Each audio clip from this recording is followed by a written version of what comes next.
Hello नमस्कार दोस्तों, स्वागत है आपका हमारे YouTube channel super GK trick by Narayan Solanki में। हम आज पढ़ेंगे धौलपुर जिला दर्शन के बारे में। अब शुरुआत करते हैं और हमारी वीडियो को अंत तक देखना। यदि हमारी वीडियो अच्छी लगे तो इसे लाइक, शेयर और सब्सक्राइब करना न भूलें। तो शुरू करते हैं। तो सबसे पहले बात करें तो जो धौलपुर शहर है यह 11वीं सदी में, कब 11वीं सदी में, और ये बसाया था धवल देव ने। किसने? धवल देव ने। धौलपुर शहर को 11वीं सदी में धवल देव ने बसाया था, जो तोमर शासक था, तोमर वंशीय शासक था धवल देव। उसके बाद इसके उपनाम के बारे में बात करें तो इसे धवलपुरी, धवलपुरी, धवलपुरी, उसके बाद कोठी, धौलपुर का प्राचीन नाम क्या था? कोठी। उसके बाद सूर्योदय नगरी, सूर्योदय नगरी, सूर्योदय नगरी किसे कहते हैं? धौलपुर को, क्योंकि सबसे पूर्वी जिला है, पूर्वी जिला है और सूर्य किधर से उगता है? पूरब से, तो सबसे पहले सूर्य उदय होता है, इसलिए इसे सूर्योदय नगरी कहा जाता है, जबकि सूर्य नगरी कहा जाता है जोधपुर को। उसके बाद यहाँ पर बहुतायत मात्रा में लाल पत्थर पाए जाते हैं। क्या पाए जाते हैं? लाल पत्थर। इस कारण से लाल पत्थर पाए जाते हैं, इस कारण से रेड डायमंड सिटी भी कहा जाता है, रेड डायमंड सिटी भी कहा जाता है। उसके बाद दक्षिण का द्वारगढ़ कहा जाता है, दक्षिण का द्वारगढ़, दक्षिण का द्वारगढ़ किसे कहा जाता है? तो ये कहा जाता है धौलपुर जिले को, यानी कि शेरगढ़ अभ्यारण्य कह सकते हैं, शेरगढ़ दुर्ग। तो ये इसके प्राचीन नाम थे धवलपुरी, कोठी, सूर्योदय नगरी, रेड डायमंड सिटी। क्यों? क्योंकि यहाँ पर लाल पत्थरों का बहुतायत मात्रा में उत्पादन होता है। और उसके बाद बात करें तो धौलपुर का लाल पत्थर है, धौलपुर का जो लाल पत्थर है यह राष्ट्रपति भवन में लगा हुआ है। किसमें? राष्ट्रपति भवन में लगा हुआ है। कहाँ का? धौलपुर का लाल पत्थर राष्ट्रपति भवन में लगा हुआ है, जबकि करौली का लाल पत्थर संसद भवन में लगा हुआ है, दक्षिण का द्वारगढ़ कहते हैं। उसके बाद ये बात तो हुई इसके उपनामों की।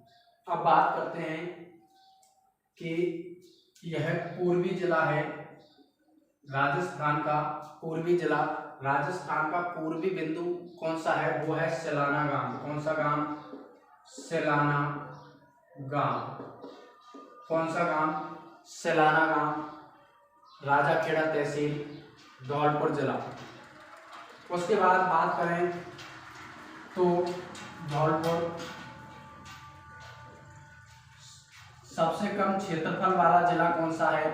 सबसे कम क्षेत्रफल किस जिले का है?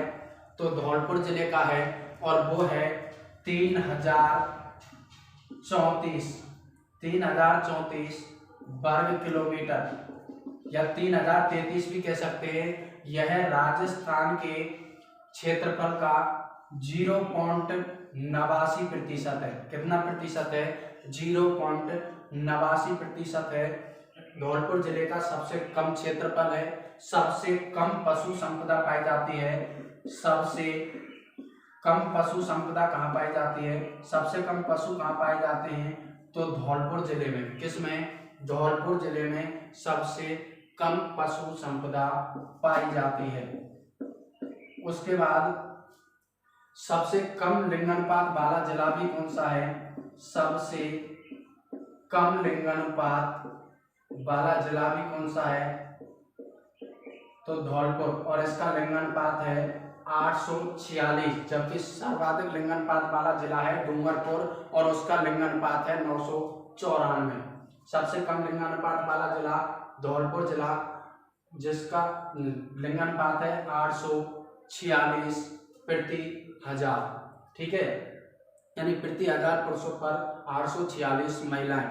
उसके बाद बात करें तो धौलपुर में जो सिक्का प्रसिद्ध था वो था तमंचा शाही, तमंचा शाही, तमंचा शाही डांग क्षेत्र है। कौन सा क्षेत्र है? डांग क्षेत्र है। कौन सा? धौलपुर जिला डांग क्षेत्र में आता है और यहाँ पर डाकू रहते हैं। जो डांग क्षेत्र है सवाई माधोपुर, करौली, धौलपुर, कोटा इधर फैला हुआ है। तो धौलपुर के जो डाकुओं में क्या करते हैं? तमंचे पे डिस्को, तमंचे पे डिस्को यानी तमंचा शाही जो सिक्का है वो किस रियासत का है? तो वह धौलपुर रियासत का है। किस रियासत का? धौलपुर रियासत का। उसके बाद बात करें तो धौलपुर में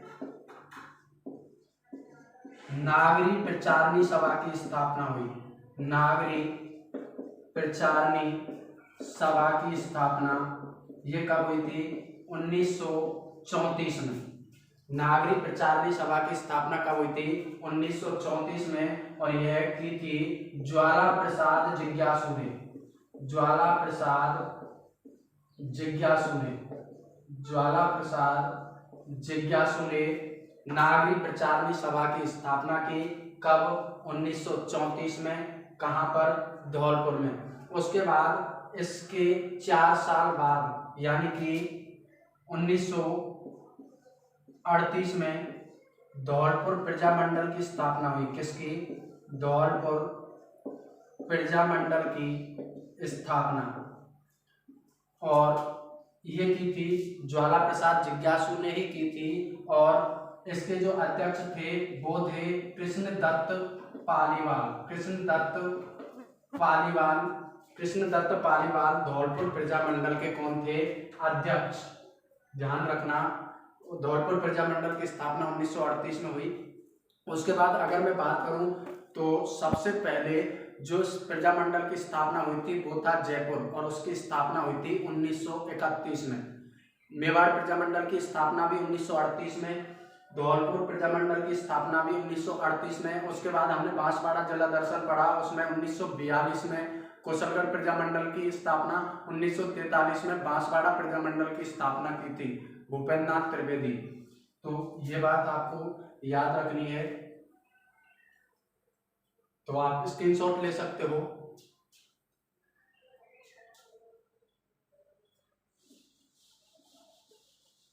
अब आगे बात करते हैं धौलपुर जिले में।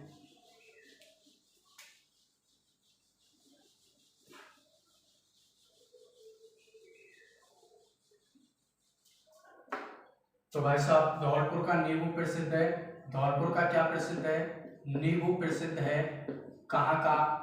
धौलपुर का नींबू प्रसिद्ध है। और धौलपुर में सबसे बड़ा घंटाघर है। क्या? सबसे बड़ा घंटाघर, सबसे बड़ा घंटाघर ये कहाँ स्थित है? धौलपुर में। और ये जो सबसे बड़ा घंटाघर है ये भारत का सबसे बड़ा घंटाघर है। सबसे अधिक ऊंचाई पर स्थित घड़ी है जो कहाँ है? धौलपुर में। और इस घंटाघर को जाना जाता है निहाल टावर के नाम से। किसके नाम से? निहाल टावर के नाम से। और इसका निर्माण करवाया था निहाल सिंह ने। किसने? निहाल सिंह ने इसका कार्य प्रारंभ करवाया था, जबकि इसका कार्य जो पूर्ण हुआ वो राम सिंह के काल में हुआ। किसके काल में? राम सिंह के काल में इस घंटाघर का निर्माण पूर्ण हुआ। किसके काल में? राम सिंह के काल में। प्रारंभ हुआ निहाल सिंह के काल में। और निहाल सिंह के नाम पर ही इसका नाम रखा गया निहाल टावर। उसके बाद हमने पढ़ा था कि राजस्थान में सबसे बड़ी सूर्य घड़ी कहाँ स्थित है? तो जंतर मंतर जयपुर में। वो याद रखना, वो थी सूर्य घड़ी। ये सबसे अधिक ऊंचाई पर स्थित सबसे बड़ी घड़ी तो वो है धौलपुर में, यानी कि सबसे बड़ा घंटाघर। घंटे की आवाज दूर दूर तक सुनाई देती है, ठीक है, इसलिए सबसे बड़ा घंटाघर है। उसके बाद बात करें तो यहाँ पर शेरगढ़ दुर्ग है। कौन सा दुर्ग? शेरगढ़ दुर्ग। कौन सा दुर्ग? शेरगढ़ दुर्ग। और एक शेरगढ़ दुर्ग है बारां में जो परवन नदी पर है। कहाँ पर? परवन नदी पर, बारां में। और ये शेरगढ़ दुर्ग है कहाँ पर? धौलपुर में। इस शेरगढ़ दुर्ग का जो निर्माण करवाया था वो जोधपुर के शासक मालदेव ने करवाया। जोधपुर के शासक किसने करवाया था? मालदेव ने। और इसका जो पुनः निर्माण करवाया, पुनः निर्माण जो करवाया था वो करवाया था शेर शाह सूरी ने। किसने? शेर शाह सूरी ने इसका पुनः निर्माण करवाया शेरगढ़ दुर्ग का। और शेर शाह सूरी के द्वारा ही मीर सैयद की मजार बनवाई गई। मीर सैयद की मजार कहाँ स्थित है? तो मीर सैयद की मजार का निर्माण भी किसने करवाया था? शेर शाह सूरी ने। किसका? मीर सैयद की मजार। ये कहाँ स्थित है? शेरगढ़ दुर्ग में। उसके बाद बात करें शेरगढ़ दुर्ग में ही बीबी जरीना का मकबरा है। किसका? बीबी जरीना का मकबरा कहाँ स्थित है? तो यह भी शेरगढ़ दुर्ग में स्थित है। किस दुर्ग में? शेरगढ़ दुर्ग में। उसके बाद बात करें शेरगढ़ दुर्ग में ही हुनकार तोप। कौन सी तोप? हुनकार तोप है। कौन सी तोप है? हुनकार तोप। यानी कि इसकी जो आकृति है वो कैसी है? सिंह के समान, सिंह की आकृति की तरह इसकी आकृति है हुंकार तोप की। और इसका जो निर्माण करवाया था वो कीरत सिंह ने करवाया था। किसने? कीरत सिंह ने करवाया था। और इसके जो कारीगर थे उसका नाम था सीताराम। कारीगर कौन थे? सीताराम। कारीगर का क्या नाम था? सीताराम। जबकि इस तोप का निर्माण करवाने वाले शासक कौन थे? कीरत सिंह। और इसका कारीगर कौन था? सीताराम। कौन सी तोप? हुनकार तोप कहाँ स्थित है? शेरगढ़ दुर्ग में। उसके बाद हमने एक जयवान तोप पढ़ी जो एशिया की सबसे बड़ी तोप थी, वह जयगढ़ दुर्ग में थी, जिसको एक बार चलाया गया था और उसका जो गोला था वो चाकसू में जाकर गिरा और वहां पर गोलेराव तालाब बन गया। एक है गर्भगुंजन। गर्भगुंजन तोप बूंदी में है। गर्भगुंजन तोप कहाँ है? बूंदी में है। और उसको भी चलाया गया था तो उसकी गर्जना इतनी तेज थी कि पशु पक्षियों और औरतों के गर्भपात तक हो गया। इसीलिए उसका नाम था गर्भगुंजन। वो भी कहाँ थी? बूंदी में। आप ऐड कर सकते हो, लिख सकते हो। उसके बाद जोधपुर दुर्ग, मेहरानगढ़ दुर्ग में शंभुबान, किलकिला, गजक, बिच्छूबान, ये आदि तोप, गजनी, ये सभी तोप कहाँ है? मेहरानगढ़ दुर्ग में। तो अब आगे बात करते हैं तालाब शाही। तालाब शाही। तालाब शाही के पास खानपुर महल है। कौन सा महल? खानपुर महल। और खानपुर महल का निर्माण जो करवाया था वो शाहजहां के लिए करवाया गया था। किसके लिए? शाहजहां के लिए करवाया गया था। और वो निर्माण किसने करवाया? तो सुलेह खां ने करवाया। किसने? सुलेह खां ने करवाया। और किसके लिए करवाया? तो वह करवाया था शाहजहां के लिए। और शाहजहां का मनसबदार था कौन? सुलेह खां। किस महल का निर्माण? खानपुर महल का। और तालाब शाही ये भी खानपुर महल के आसपास है, जहां पर ये मुगल बादशाह शिकार करने के लिए आते थे। उसके बाद बात करें शेर शिकार गुरुद्वारा। कौन सा? शेर शिकार गुरुद्वारा भी कहाँ स्थित है? तो शेर शिकार गुरुद्वारा धौलपुर जिले में स्थित है। शेर शिकार गुरुद्वारा। और ये सिखों के छठवें गुरु हरगोविंद की स्मृति में बनाया गया था, क्योंकि हरगोविंद जी ने तलवार के एक ही बार से शेर को मार दिया। इसी कारण से शेर शिकार गुरुद्वारा के नाम से जाना जाता है। हरगोविंद ने जो सिखों के कौन से गुरु थे? छठवें गुरु थे। उन्होंने सिंह को एक तलवार के वार से मार दिया था। इसी उनकी ही स्मृति में यहाँ पर कौन सा गुरुद्वारा बनाया गया है? शेर शिकार गुरुद्वारा। तो आप इसका स्क्रीनशॉट ले सकते हो एक बार। सबसे बड़ा घंटाघर है, शेरगढ़ दुर्ग है। उसके बाद बीबी जरीना का मकबरा, मीर सैयद की मजार, हुंकार तोप और तालाब शाही और नींबू के लिए प्रसिद्ध।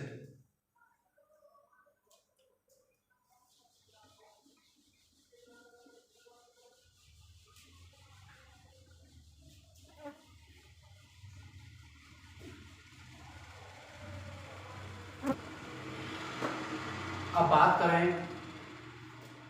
मेले, बांध, अभ्यारण्य,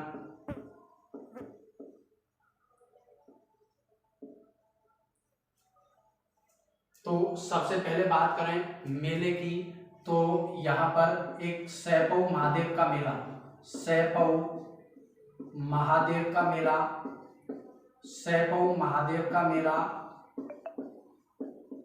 उसके बाद मचकुंड मेला, मचकुंड मेला। उसके बाद 12 भाइयों का मेला, 12 भाइयों का मेला, ये भी कहाँ लगता है? धौलपुर में। मचकुंड के बारे में कहा जाता है इसे तीर्थों का भांजा कहा जाता है। तीर्थों का भांजा किसे कहा जाता है? मचकुंड धौलपुर को, तीर्थों का मामा पुष्कर अजमेर को, और तीर्थों की नानी देवयानी सांभर जयपुर को कहा जाता है। तो तीर्थों का भांजा कहा जाता है। और कहा जाता है कि मचकुंड में स्नान करने से चर्म रोग दूर होता है। कौन सा रोग? चर्म रोग दूर होता है। किसमें स्नान करने से? मचकुंड में। और मचकुंड भी कहाँ है? धौलपुर में। 12 भाइयों का मेला कहाँ लगता है? धौलपुर में। उसके बाद सैपऊ महादेव का मेला, यह भी धौलपुर में लगता है, और यह पार्वती नदी के किनारे है। किस नदी के किनारे है? पार्वती नदी के किनारे है। और भगवान शिव का मंदिर है। किसका मंदिर है? भगवान शिव का। उसके बाद राधा बिहारी मंदिर भी यहाँ स्थित है। उसके बाद बात करें तो पार्वती से संबंधित, तो पार्वती बांध है यहाँ पर। कौन सा बांध? पार्वती बांध कहाँ स्थित है? तो यह है पार्वती नदी पर और धौलपुर जिले में स्थित है। यानी कि एक बांध हो गया पार्वती,